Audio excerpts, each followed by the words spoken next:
Broadcasting live, this is the Handicappers Report, brought to you by the Clubhouse Racebook, 711 Central Avenue, Albany, and CapitalOTBBet.com, the premier online wagering site in New York State. CapitalOTBBet.com. Sign up today.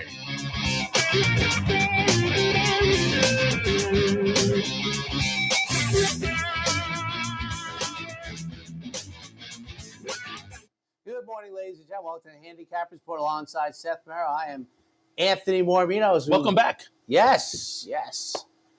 Thought I was, it's that old line, Al Pacino, Godfather Part 3. I thought I was out of visiting Disney, and they pulled me back in for one more time. He wanted to go with his class, his school. CVA went down, and their band had a couple performance marching. Oh, nice. So he had that at Universal, and then they snuck him into the band at Disney Springs. So we went to Disney. The weather was awful at Universal Studios and tremendous at Disney. It actually rained. I don't know what Gulfstream. See, Orlando, there's no track, but it was terrible weather on Thursday, 9 days ago. So on Friday. Then we went to Disney, and it was spectacular. Saturday, Sunday, Monday. Evened out. Yeah, so it evened out. So it's a nice little trip, and obviously this is, by and large, the last really big weekend of racing, or really around the calendar. We'll have the championship meet start up in a couple of days at Gulfstream. Santa Anita will be December 26th, and apparently we're not going to have turf racing at Churchill Downs. In the Bluegrass State, they haven't figured out how to grow grass yet. That's probably bad, right? That's now my question was, when they announced it, because their weather is somewhat similar to ours, how are they going to have a turf course for the Turf Classic on Derby weekend? They spent $10 million, and it's just... They should have gone to my neighbor, whose lawn looks like Augusta National. He probably would have done it for through suburbia. There's probably one out of every 10 houses where you could stop by, and this guy knows how to do it. It's really flabbergasting. It is incredible. Yeah, it's incredible.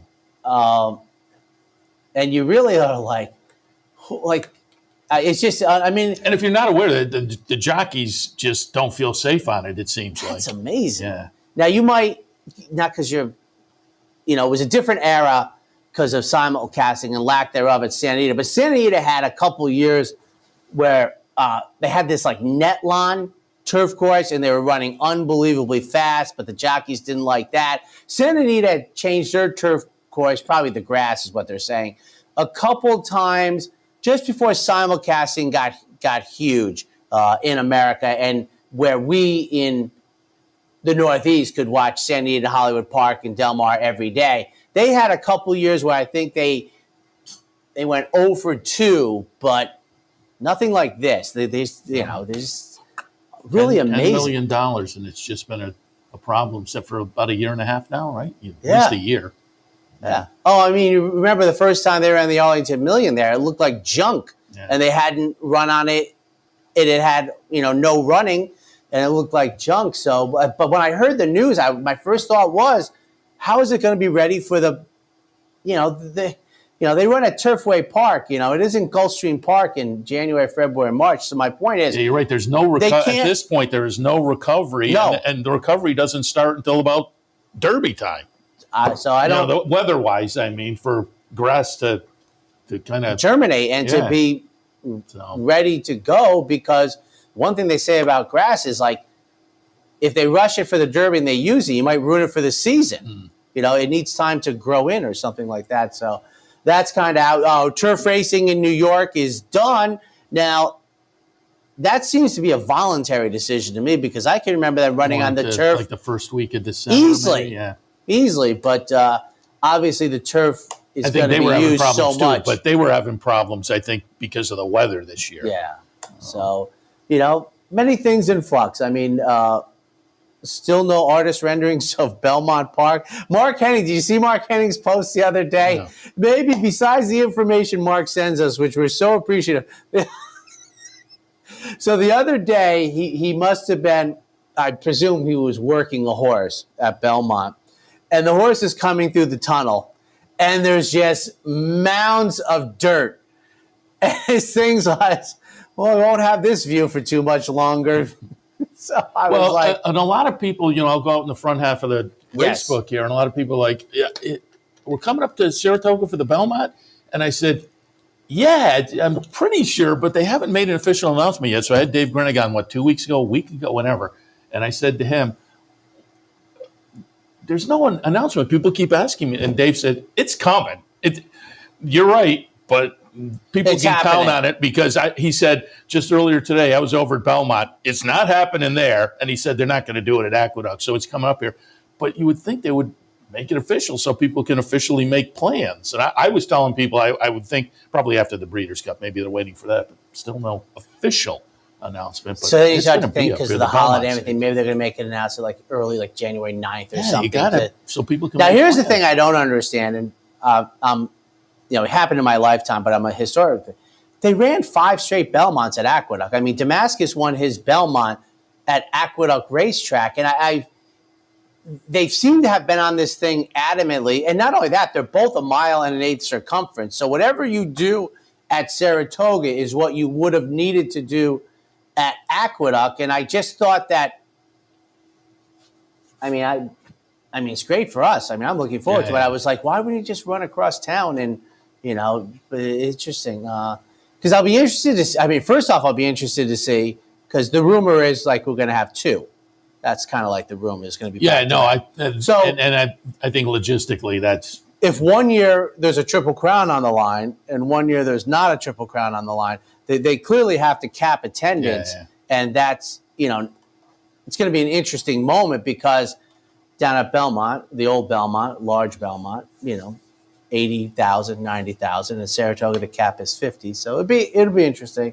Now, my understanding is they haven't blown up the grandstand yet, right? It's the structure is still standing. Yeah. Isn't that usually the first thing you clear it out? You're like, you knock it down, you clear it out, and you go about it. So interesting things in the works, and we'll see how it plays out. Always. Tampa kicked off this week, yes, so we're in that period where Oak Lawn sooner rather than later they'll be in the mix. We're in that transition period. Turfway. Oh, Tony Kalo, the announcer at Turfway now. So I sent him a text congratulating him. Now I didn't see it in the mix, but if he really wanted, is he keeping the Finger Lakes shop?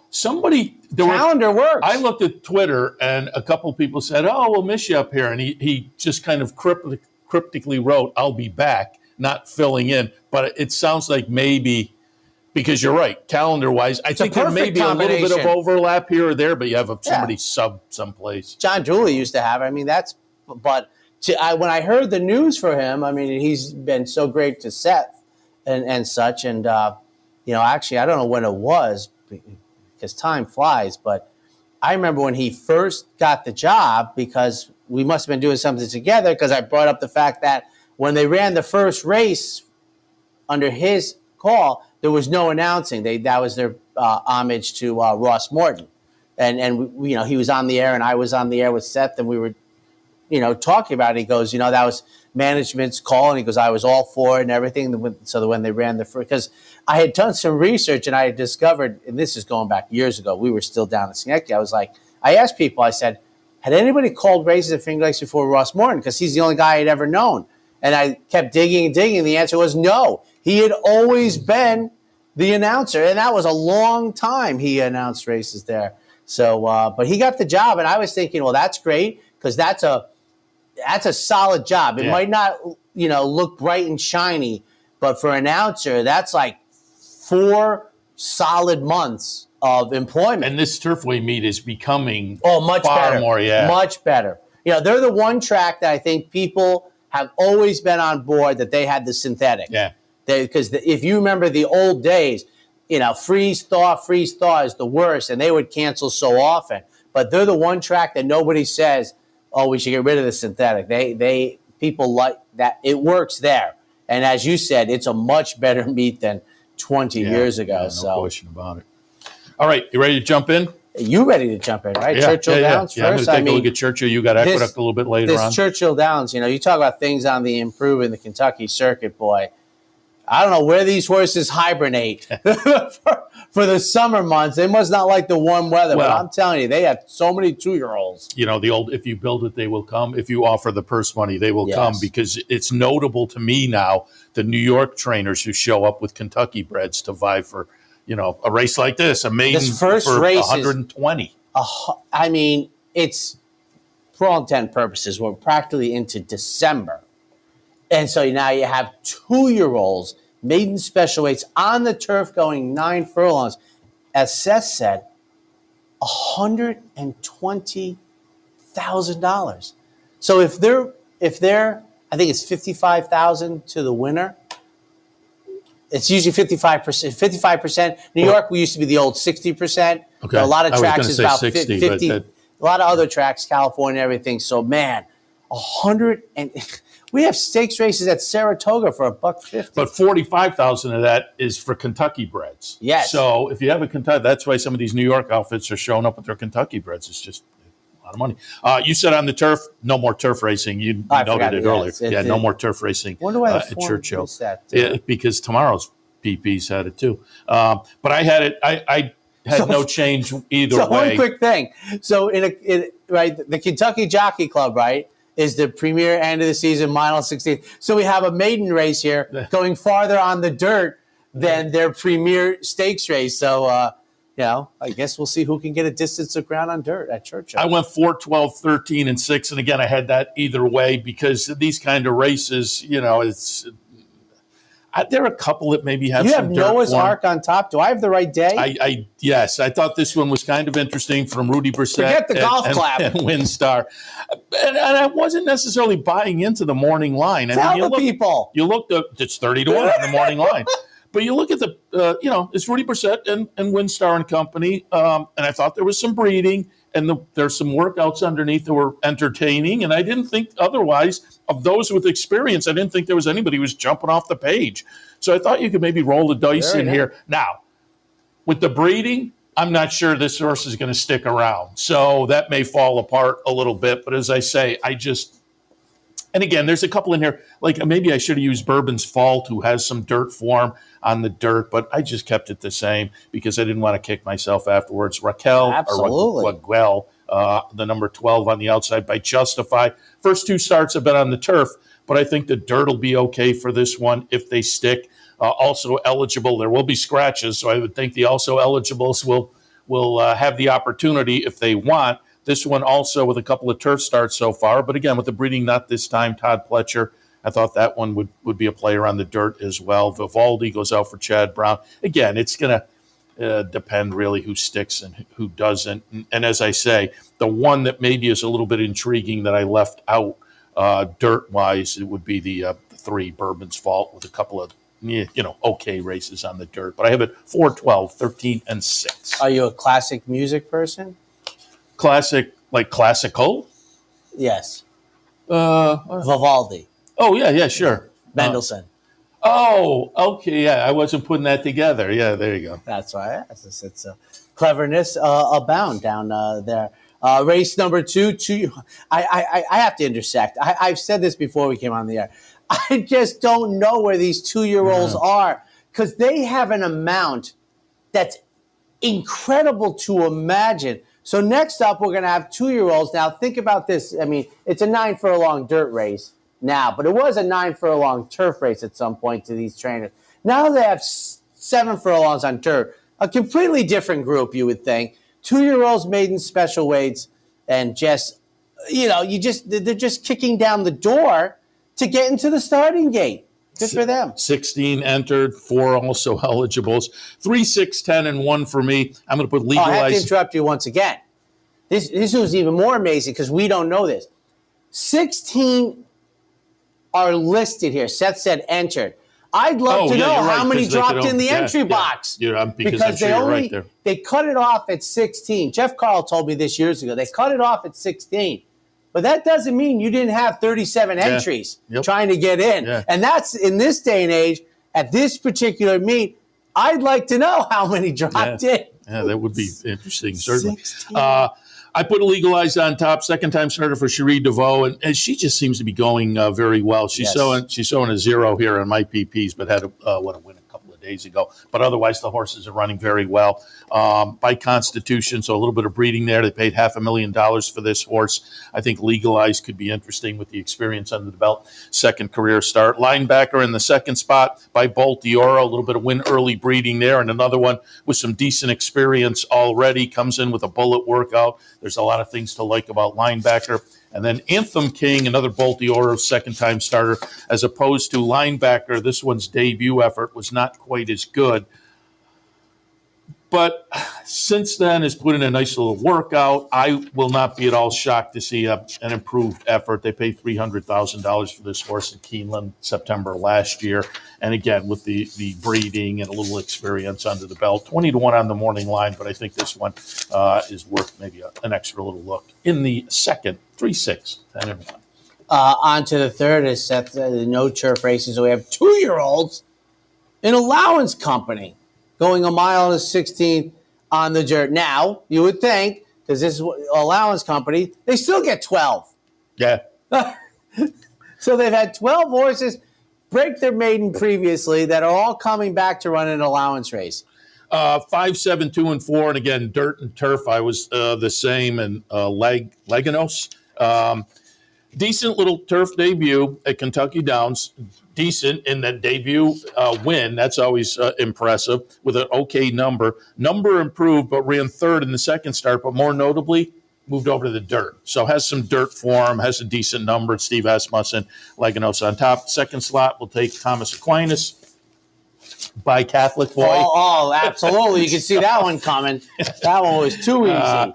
Comes out of a maiden breaker last time in an improved effort. Just seems to be moving in the right direction in the first 4 starts of the career. And then, as I say, broke the maiden last time. So 10-1 seems very generous. I think this horse is very playable in here. Footprint in the third spot. First couple of starts of the career certainly match up with this bunch, but maybe more importantly, they were on the dirt. So I think surface switch will not be any kind of an obstacle for the Ken McPeak trainee in race number 3, 5, 7, 2, and 4. On to the fourth on their big day for 2-year-old. Now it's time for 2-year-old fillies to go a mile, allowance conditions. 1, 2, 11, and 10. I wouldn't argue anybody off the 7 Denim and Pearls. So if you like that Brad Cox trainee, it just missed my mix. But I put Tarifa on top. Another Brad Cox runner, this one for Godolphin. Nice winner in debut over at Keeneland. And I think that bodes well. It was a solid number, nice win. Now, does leave from the 1 post going the mile. So we'll see how that affects Tarifa. But if we do get, past the gap and into the back stretch in a good spot with the 1 post position, I think Tarifa is intriguing off the debut effort. Ice cold. Going out for Ken McPeak, a daughter of Matoli.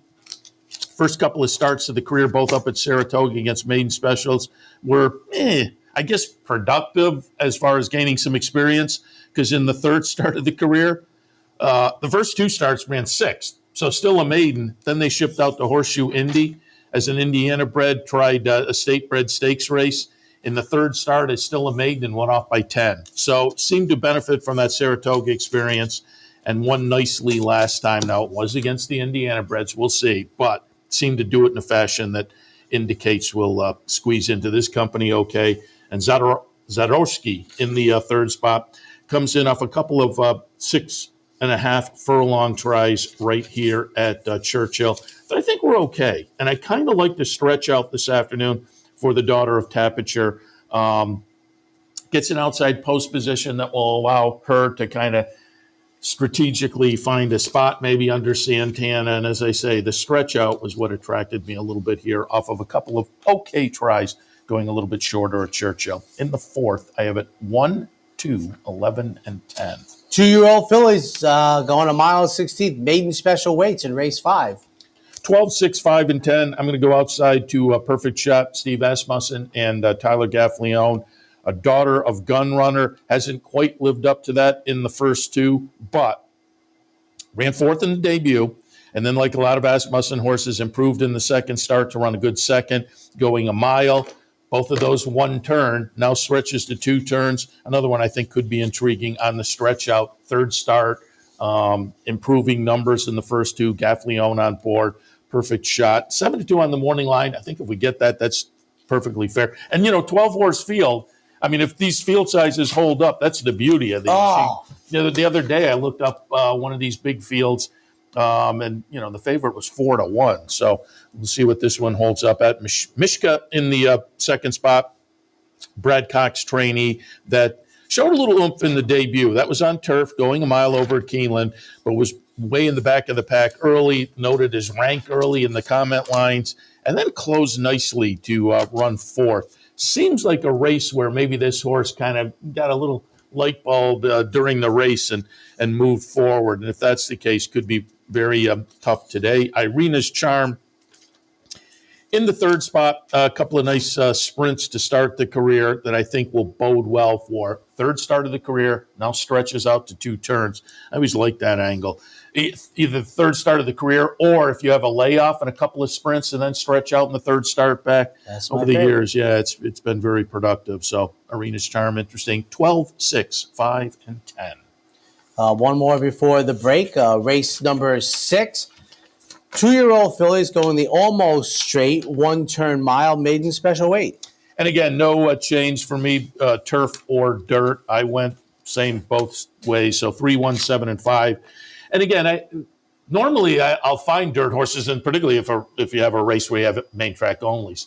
But these 2-year-old races, a lot of times you don't know enough about them. So I'll go with Floribunda. But again, on the breeding, we'll see if they stick in. But the Pletcher runner has run pretty well in the first couple of starts of the career, improved a little bit, start 1 to start 2.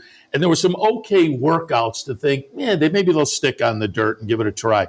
Pendulum, by Street Boss, I thought this one would switch over to the dirt okay. It's a Brendan Walsh Godolphin runner. If they stick in, I'll stick with this one as a playable horse. And then Contour, the first-time starter from Steve Asmussen and Winchell. Again, I'll trust them. If they stick in, I think this horse could be interesting. The workouts underneath aren't, to me, indicating kind of one way or the other, but that's kind of an Asmussen thing. They aren't jumping off as being particularly fast or anything, but I will put my trust in the connections if they stay in the 6th, 3, 1, 7, and 5. We'll take a quick break. When we come back, second half of today's 2-year-old action from Churchill Downs.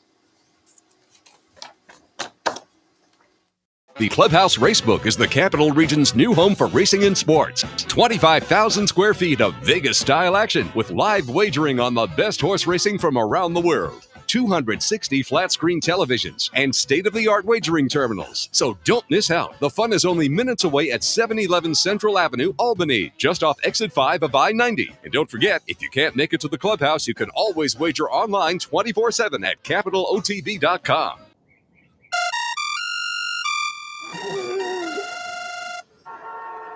Come on. I want sales reports on my desk by Monday. Whoops. My bad. Love racing?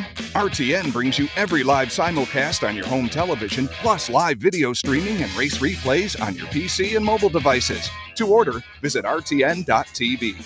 RTN, a breed apart. Capital OTB is now streaming live on Roku.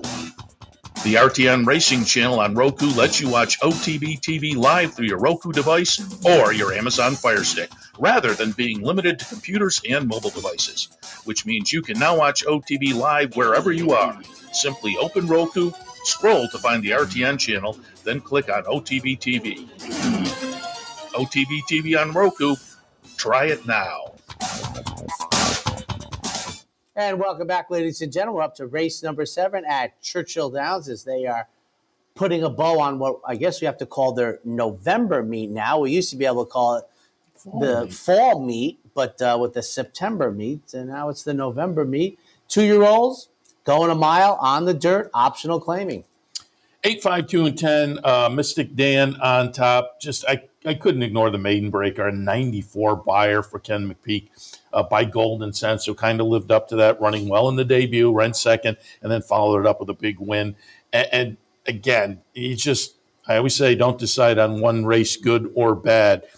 But this is just such a standout. It looks like the horse can even come back a little bit and still maybe have an edge on these if we get anywhere close to that number. Again, 8, Mystic Dan on top. Second spot, Informed Patriot, Steve Asmussen, trainee, broke the maiden in the second start of the career, and then went into Stakes Company and ran an okay third in the Street Sense. Now cuts back to a 1-turn mile. I think this one is dangerous with Tyler Gaffleone on board. And Bergen for Brad Cox off a debut win. That was okay. Again, kind of indicating you get a 12-horse field over at Keeneland, and this horse went off as the favorite, at 7-2, lived up to that. And I think with that one under the belt, may even move forward this afternoon. So in the 7th, 8, 5, 2, and 10. Just a quick thing about how smart they were at Churchill. If you remember years ago, this November meet, they had the 2 stakes races for the juvenile. They had the 1-turn mile race, and then they had the mile 16 to wrap it up.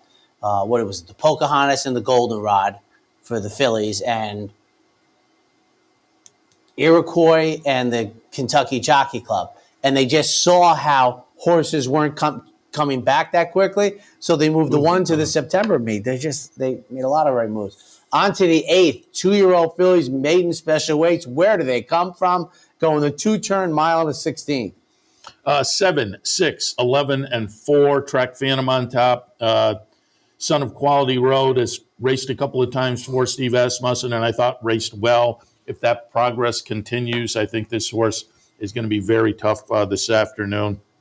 Second spot, Lat Long, the number 6, Ken McPeak trainee. First 2 starts of the career were pretty good. Went backwards last time, but that was with the turf experiment. So now they're back to the dirt today. Bullet workout coming in. I think we might get back to the progression we saw in the first 2 starts. And then Top Gun Rocket towards the outside. It's Frank Fletcher Racing. Giving a break to the kid. Their normal trainer, Bill Mott, but this one goes out for Riley Mott and has raced well a couple times so far in maiden special company, but also coming in with some nice works in the morning. So 3rd start of the career for the son of Into Mischief may prove fruitful in the 8th, 7, 6, 11, and 4. The son of Into Mischief, trained by the son of Bill Mott. Hall of Fame stallion, Hall of Fame trainer. You know these things. Who's Ed Brown, and what's he doing in my race? I do not know. Okay, because this sounds I thought newish the same to thing. me. This is not a long-standing. The 9th race today, 2-year-olds, 6.5 furlongs. The Ed Brown, and I'm starting to see if this is correct. This is a graded stakes. I do not have a grade here. Okay, I think it's listed too, because I was thinking maybe they renamed somebody. But it's the Stars of Tomorrow card, and it just amazes me. I can't believe what's this to show. Oh, well, Booth is in here, so it's only 9.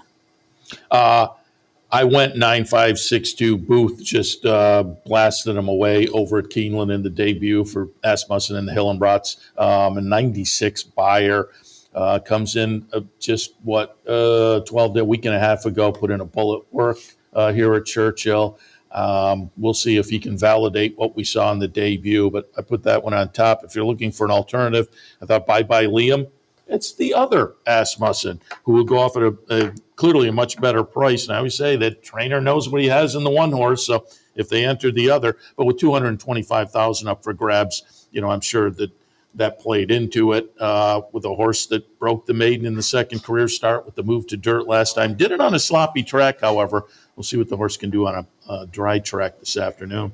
And then Normandy Hero going out for Rudy Brissett off a second and a close-up second in a stake at Keeneland last time.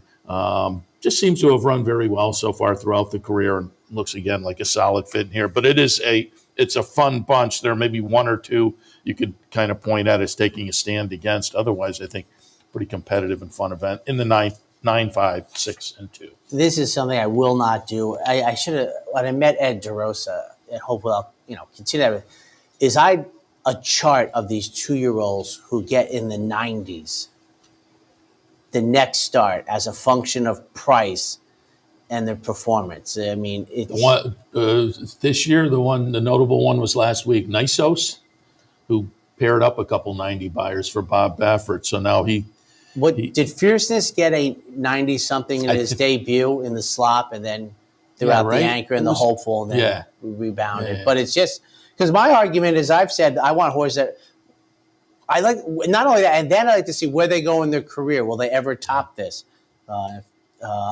Up next is a race I foreshadowed earlier, which is the premier 2-year-old filly race in the state of Kentucky. I think the Goldenrod, which is 2-year-old fillies going 1.16 miles, and obviously, with the eyes towards the Kentucky Oaks. 7, 8, 6, and 3. Torpedo Anna, the 8, is favored at 8-5. West Sunset is 2-1. I'll be interested to see where they go at post time, because I think Brad Cox just attracts so much attention, and this one comes in off a win in the stakes race here at Churchill. So I put West Sunset on top with the stakes experience already. Absolutely. Torpedo Anna, Ken McPeak runner, who broke the maiden in the career debut, followed up with an optional claiming victory in the second start. Both were by daylight, comes in with a bullet workout. So again, legit. But I'll be interested to see where the betting public goes. If you want an alternative, Gin, I think could be interesting. Ran second to West Sunset in the Regs to Riches for Brad Cox. And a 10-1 Purloin for Cherie DeVoe, daughter of Arrogate, who won the career debut in an off-the-turf up at Belmont. I find this one a little bit interesting, and I think we will get a price given the number in that debut victory. But I think this one is one to look at to toss in the mix, the number 3 Purloin. 7, 8, 6, and 3 in the 10th. On to the 11th. Time for the Colts in the Kentucky Jockey Club. 7, 6, 1, and 4. I'm going to put Risk It on top. Debuted up at Saratoga and looked very good for Steve Asmussen, Winchell and company. Off of that, they were confident enough to try the aforementioned Iroquois in September here at Churchill. Ran an okay second, did it behind West Saratoga. Now, I will note, West Saratoga subsequently 5th in the Breeders' Futurity, so didn't flatter that performance. But now in the third career start, second start in a stake, I'll put Risk It on top for Asmussen and Winchell. West Point has Stretch Ride, could be the one to beat. First 2 starts of the career were very good. A couple of nice wins, a couple of improving efforts. And as I said, West Point's been on a nice little roll over the past couple of weeks as well. And I think this one, last week, they had maybe the best performance. Nysos I meant, but Integration I thought looked really good last week. Yeah, thanks. Yeah, really. You're rolling into one of your favorite subdivisions next year. Yeah. No, he's a 3-year-old this year. Oh, that's right. Yeah, because he got the late start. But that was one of my favorite division races last week. So Stretch Ride in the mix, and then Awesome Road. Debut victory, big number, and then went backwards in the Breeders' Futurity. I got to think this horse is better than we saw last time. In the 11th, the Kentucky Jockey Club, 7, 6, 1, and 4. And wrapping it up, it's time for the 2-year-old fillies who don't want to go 1.16 to go 6.5 in the Fern Creek.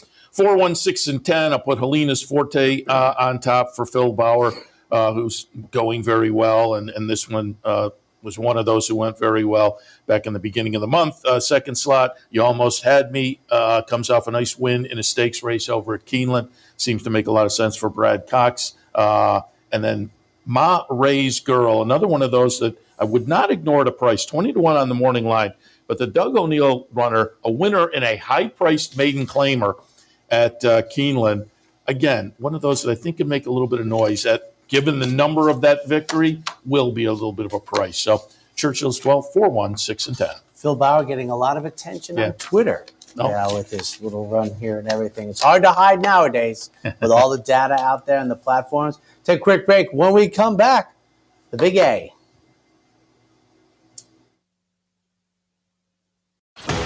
Sometimes it pays to go with the flow, to check your worries at the door, to reconnect with your crew, to follow the thrills and the flavor, to roll with it and see where it takes you, to enjoy every minute to its fullest, and to dance like there's no tomorrow.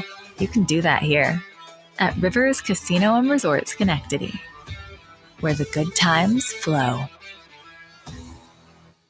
Birdstone is an outside front. They're coming down to the finish. Can Smarty Jones hold on? Here comes Birdstone. Birdstone surges past. Birdstone wins the Belmont Stakes. In front, but here comes High Jump.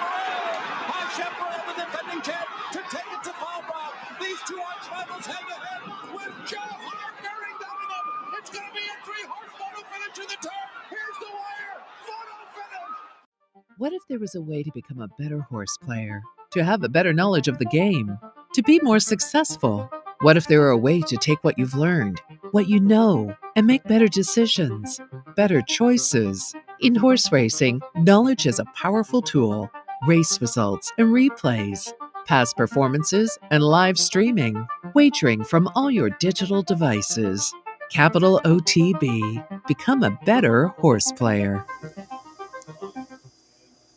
Welcome back. Handicappers Report on this Saturday morning. Seth, Merrow, and Anthony Mormino. I just wrapped up Churchill Downs, Aqueduct coming up. Let me remind you a couple of things. If you don't get a chance to write down our picks, you can always go to the website, click on the handicapping link, Handicappers Report. You get a nice printable page. I also want to remind you that coming up later today, Uncle Sam Lane's in Troy. We'll have a Fan Appreciation Day. We'll be doing live cut-ins there. I'll be there. Come on down and say hello, but also a Fan Appreciation Day. Food, vouchers, PPs, contests.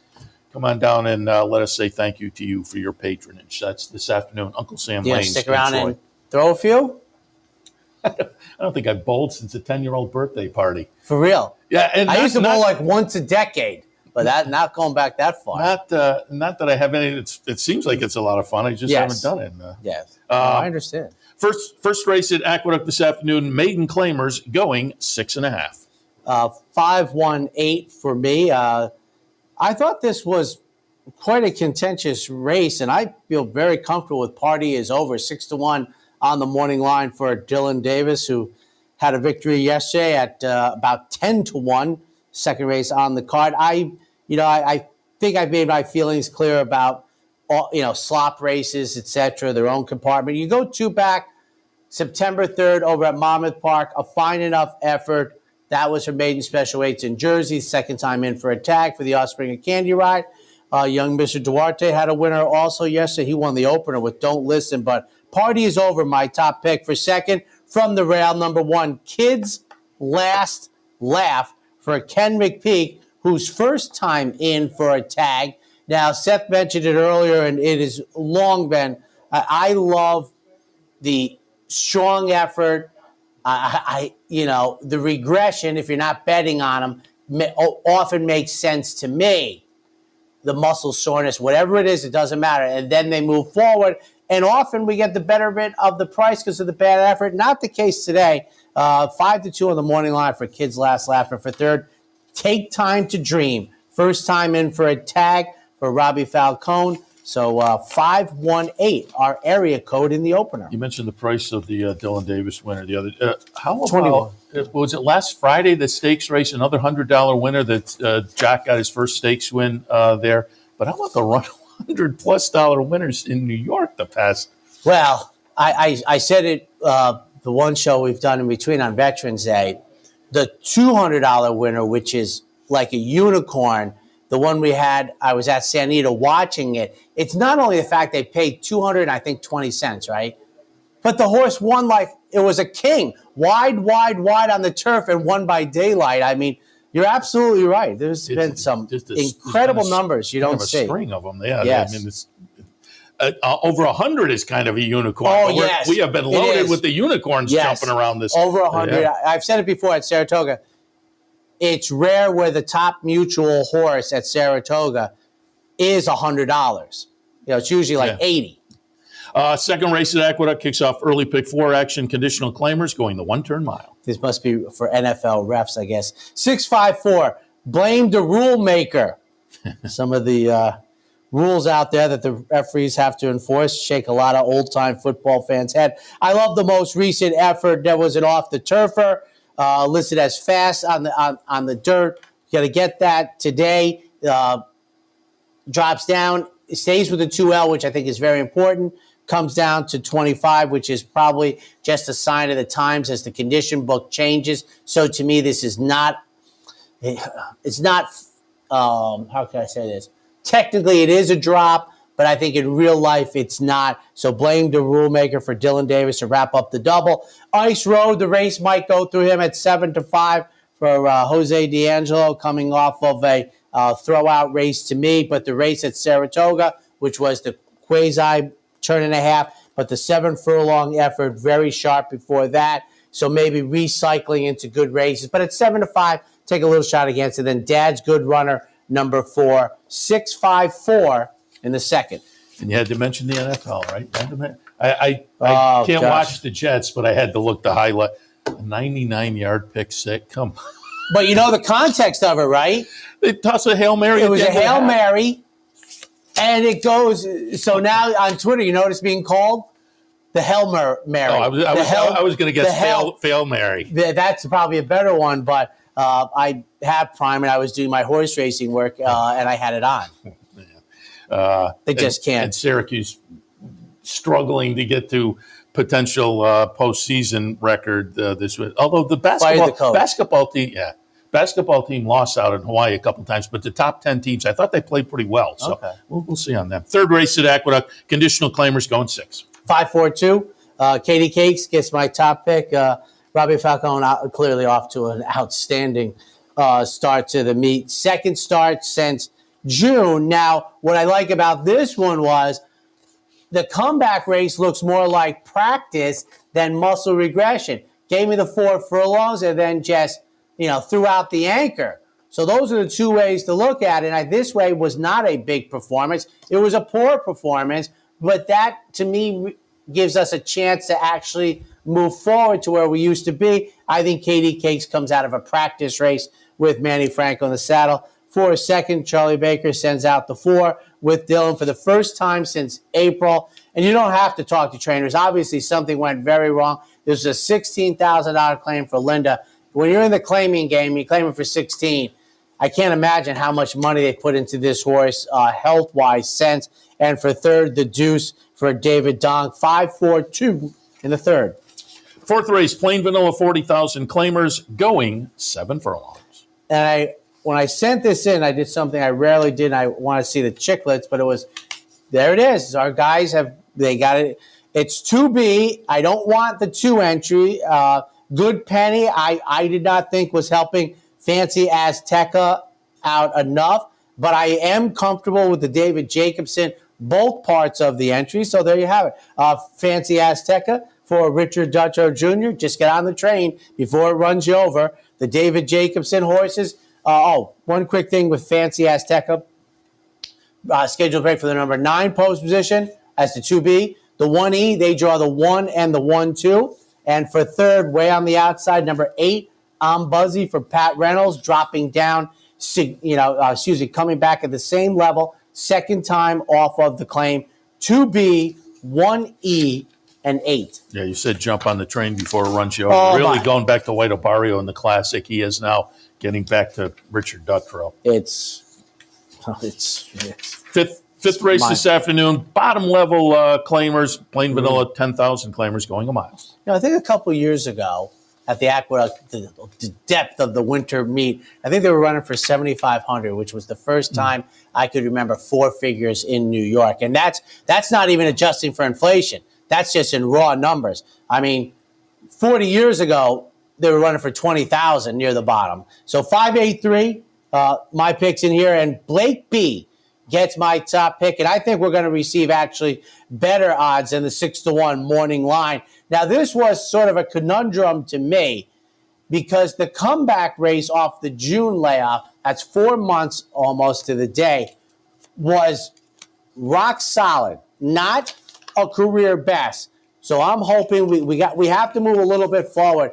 But as I say, you're allowed to ask more questions, the higher the odds. For second, Hammer and Amron goes out for Robbie Falcone, 9-5 on the morning line. For third, My Friend's Beer into the new barn. So 5-8-3 in the fifth. All right, take a quick break. When we come back, we'll complete our look at Aqueduct. Please stay tuned. And I know they're not talking about it, but no matter where in the world you are, the excitement of wagering on horse racing is just a click away. You'll get live streaming, past performances, race replays, our virtual tote board, analysis and selections from professional handicappers, a simple, safe, and secure wagering platform, and best of all, you get track prices. CapitalOTBBet.com. Bet any place, anytime at CapitalOTBBet.com. And be sure to download our new mobile app from the iTunes Store or Google Play. Sometimes it pays to go with the flow, to check your worries at the door, to to reconnect with your crew, to follow the thrills and the flavor, to roll with it and see where it takes you, to enjoy every minute to its fullest, and to dance like there's no tomorrow. You can do that here at Rivers Casino and Resort Schenectady, where the good times flow. Capital OTB is now streaming live on Roku. The RTN Racing channel on Roku lets you watch OTB TV live through your Roku device or your Amazon Fire Stick, rather than being limited to computers and mobile devices, which means you can now watch OTB live wherever you are.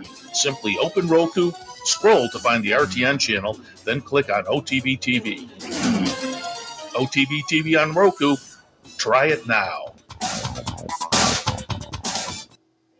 Welcome back. Stay tuned. Top of the hour, Racing Across America. We'll be joined by Joe Christofek from Churchill. We'll take a look at some of that 2-year-old stakes action with Joe, but also do a little meet recap as it is closing weekend down there. But now back to New York. 6th race at Aqueduct this afternoon. State bred allowance runners going 3/4 of a mile. Well, I don't come across this very often, but I thought the halves in this race have it surrounded. Which direction you go?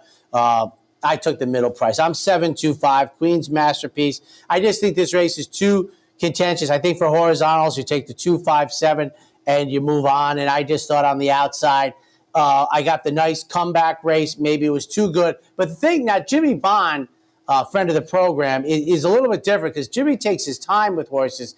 And I think they're fit and fiddle when they come back. So with Jimmy's horses, I expect less of a regression after a good race. I actually expect them to put in about 3 good races in a row. For second, Reigning Chick coming out for Peter Walder. Second off the Summertime. And for third, Better Humor Me, who I think will be the favorite, getting LASIK 7.25. 7th race, Maiden Claimers going 6 furlongs. 1-2-6. And When Love Takes Over, Andrew Lakeman, probably one of the easiest persons in the sport to root for. Second time in a tag at this level, was competitive at this level, which is understandable. Started maiden special weights, and then from time to time I talked about the divide. Usually there's 2 price points for maiden claimers, and there is a significant difference. When Love Takes Over was competitive at this level, I think gets the job done today. For second, Little Skippy adds blinkers today for Bruce Brown, and then for third, Alibi Ike, number 2, Wesley Ward, owner and trainer, comes out of a voided claim. Look out, off the June race, 1-2-6. You know, you mentioned a couple of trainers in there, and it just triggers something kind of not related necessarily, but on the trainer side of things. Earlier this week, I'd advise people, go check it out. The Writers' Room podcast from TDN, they interviewed Jimmy Jerkins from Saudi Arabia. It was very interesting. He got off to maybe a little bit of a slow start, but now he's doing okay over there. But he talked about the transition, and it was interesting. It's also interesting that, and I don't think it's Jimmy because he doesn't strike me, but he's live on Twitter all the time now, and he was never there before. So I think it's, somebody's probably working with him, but you know when Jimmy's horses are running in Saudi Arabia. I'll leave it at that. It was also which is good, by the way. I mean, it was also interesting when he said there's no paperwork over there, so no like PPs or anything. So he said he goes into a race and it's like, I have to remember who was the speed last time. He said that there's no info. The whole thing was kind of interesting. Well, I don't mean to be stupid, but I know that they don't gamble at Maidan. Do they gamble? I don't think. Yeah, right. There's no wagering, so there's no it's a different thing. 8th race at Aqueduct, optional claimer, non-winners to 2, 1 mile the trip. 1-2-6. I didn't. I shouldn't say. Of course, I could have gotten past him. I didn't get past Linda Rice's Bustin' Bay, DQ'd most recently, but this train has been. There has never been, and I a 25% consistent trainer that Linda has had. For second, Into Happiness, Mark Henning's runner coming out of Pumpkin Pie, and then for third, Missy Greer, who I almost pulled the trigger and put this horse on top, and maybe Dylan will have a 4-bagger or 5-bagger today. The 9th race this afternoon, the Comley Grade 3 event, $200,000 up for grabs for the 3-year-old fillies, going 9 furlongs. And long forgotten, long ago, Mom's Command beat Lady's Secret. I think they pronounce it the Comley. I think that's. I have heard it like 5 different ways, but it's a word, right? That means basically an attractive young female. I always said English comely, word. and I was watching TV yesterday, and somebody said calmly. So, somebody who I thought probably knew better. So I went with that. I'm 834, Raging C for me. Chad Brown comes out of an allowance race. I'm all for this. Has had a steady work to this, and this is, I think, Chad Brown at his best. Raging C, I would be happy at 5-2. Honor to Lady.